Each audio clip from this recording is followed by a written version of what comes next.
ایک سال سے میں نے کہا کہ جناب وہ 2000 ریال لگ گیا تو کیا کرنا ہے؟ کہنے کوئی مسئلہ نہیں، پاسپورٹ نوا بنوا لو، گنجائش ہے، یعنی ہر شے کا حل ہے۔ اور میں نے کہا یار اب عمرہ کرنے جاتے وقت بھی بندہ دھوکہ دے کے جائے، اللہ کے گھر جاتے وقت بھی اس طرح کی حرکت کرے، کیا حال ہو گیا؟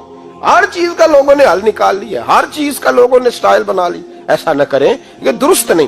احمد رفو گر کہنے لگا اس طرح سیوں گا کہ پھاڑنے والے کو بھی پتہ نہیں۔ ان کا پیسے لے یار تو سی دے۔ اس نے سی دی، اگلے شام ہی لا کے بچھا دیا گدا۔ تیسرے دن بادشاہ سلامت آئے، آ کے پہلی نظر گدے پہ ڈالی، اس نے بلایا سب ملازمین کو، کہا کس نے سیا ہے؟ کہا جناب کیا ہوا؟ کہا یہ پھٹا ہوا تھا۔ کس نے؟ کہا نہیں پھٹا ہی نہیں۔ وہ کہنے لگے بنو بات، میں خود پھاڑ کے گیا تھا، تو بتاؤ صحیح سیا کس نے ہے؟ کہا جناب آپ پھاڑ کے گئے تھے تو بتایا کیوں نہیں؟ فرمانے لگے اسی لیے تو بتایا نہیں تھا کہ تم خود تحقیق کر لو، بلاؤ بتاؤ سیا کس نے۔ تو بلا لیا، احمد رفو گر آ گیا۔ اس کو جب بلا کے سامنے بادشاہ کھڑا کیا، کہا بھئی تو نے سیا ہے؟ کہنے لگا حضور آپ کے سارے ملازم کٹھے ہو کے آئے تھے، میری غلطی کوئی نہیں۔ کہا نہیں یار تو بڑا کاریگر ہے، میں نے اپنے ہاتھ سے پھاڑا تھا پر مجھے بھی نہیں پتا چل رہا کہاں سے پھٹا تھا۔ اچھا یہ بتا یہ تھیلی جو ہے یہ بھی تو نے سی تھی؟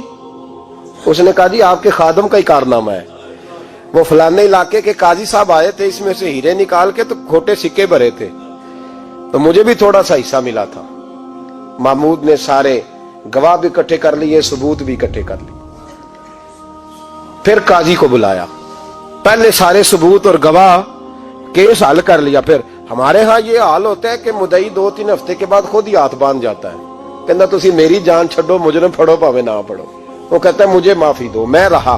ظلم ہے نا، ظلم زیادتی ہے کہ جو بیچارہ اتنے سوال مجرم سے نہیں ہوتے جتنے مدعی سے ہوتے ہیں۔ آپ یقین کریں اتنے سوالات ہوتے، بیچارہ ہف جاتا ہے۔ یہ طریقہ درست تو نہیں، ایک لٹ گیا اور دوسرا طرح طرح کے سوالوں کے جواب دیتا پھرے بیچارہ۔ سارے ثبوت اکٹھے کر کے قاضی صاحب کو بلایا، تنہائی میں لے جا کے محمود غزنوی نے کہا قاضی صاحب آپ سے غلطی ہو گئی، غریب آدمی تھا، وہ لٹ گیا ہے، اس نے تو بڑی مشکل سے کچھ ہیرے جمع کیے تھے اور اس کی کل کائنات تھی، تو آپ اس کا مال اسے دے دیں، بات ختم۔ قاضی صاحب کہنے لگے آپ مجھ پہ الزام لگا رہے ہیں، سوال ہی نہیں پیدا ہوتا۔ آپ میری داڑھی دیکھیں، آپ میرا اعزاز دیکھیں، دنیا جانتی ہے میں اس کا۔ قاضی صاحب انسان بھول ہی جاتا ہے، بندہ بھول جاتا ہے، غلطی ہوگی، مال نے کہا نہیں سب کہا میں تنہائی میں پوچھ رہا ہوں، میں اس وقت پوچھ رہا ہوں جب دوسرا موجود کوئی نہیں، آج توبہ کر لے، میں کچھ نہیں کہوں گا، تو میری زبان پہ اعتبار کر، تجھے پتا ہے میں جو کہتا ہوں اس پہ عمل بھی کرتا ہوں، باز آ جا۔ پر قاضی نے کہا نہیں میری غلطی کوئی نہیں۔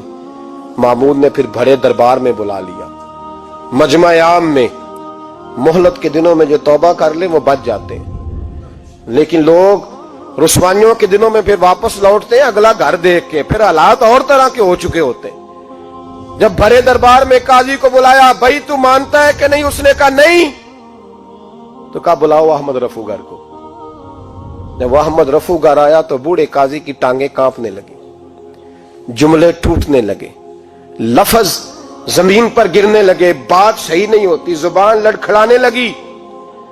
محمود کہنے لگے قاضی میں نے تجھے کہا تھا وہاں مان جا بات، اب بھرے دربار میں بول۔ تو جب قاضی صاحب کی گردن خود بخود جھک گئی تو دنیا سمجھ گئی، کہا نکل جا میرے دربار سے۔ محمود بولے نکل جا، اتنی تجھے عزت دی، اتنی بڑی تنخواہ دی، قاضی بنایا، اور یہ تھوڑی سی رقم کے لیے، تھوڑی سی رقم کے لیے تو بددیانت ہو گیا، چل چلا جا، نکل۔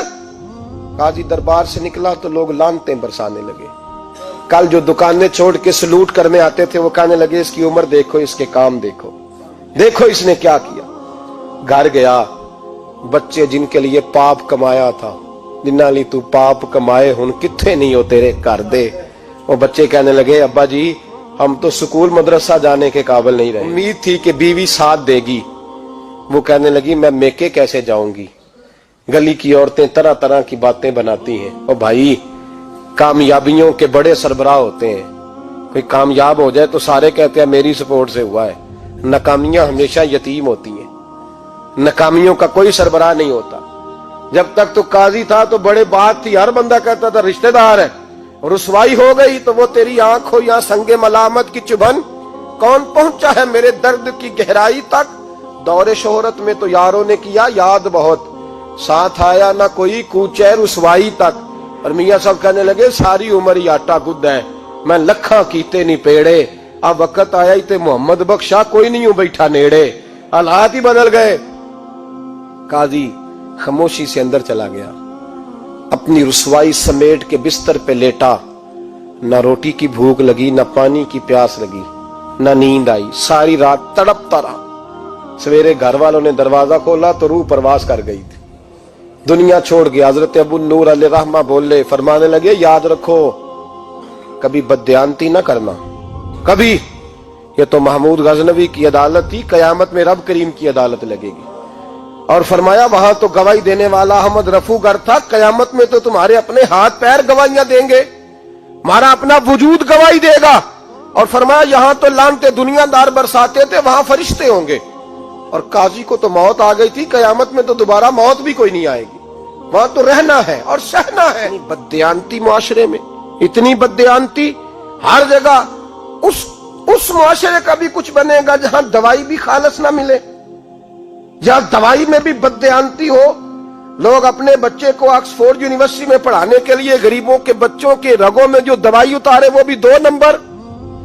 اتنا بڑا بھی کوئی بددیانت معاشرہ ہوتا ہے کہ لوگ یہاں تک دھندا کریں، یہاں تک کہ لوگ لوگوں کی زندگیوں سے کھیل جائیں اور ہمیں احساس تک نہ ہو کہ کوئی مر جائے گا، کوئی ڈوب جائے گا، کیا بنے گا۔ اور جس نے وہ اپنی رجسٹر کی دوائی کی، اس نے 2-4 لاکھ روپیہ لیا اور اس نے یہ نہیں سوچا کتنے انسان میری وجہ سے مریں گے۔ قتل صرف یہ تو نہیں ہوتا گولی مار کے مار دینا، لوگوں کی زندگیوں سے لوگ کھیل جاتے ہیں، لوگ تباہی کر جاتے ہیں، لیکن بددیانتی سے باز نہیں آتے۔ میرے رسول پاک علیہ السلام کے غلاموں، نبی پاک صلی اللہ علیہ وسلم نے ذرا سی بددیانتی، اور صحابہ کا یہ مزاج تھا، اتنی سی بھی کبھی ان سے غلطی ہوتی تو تڑپ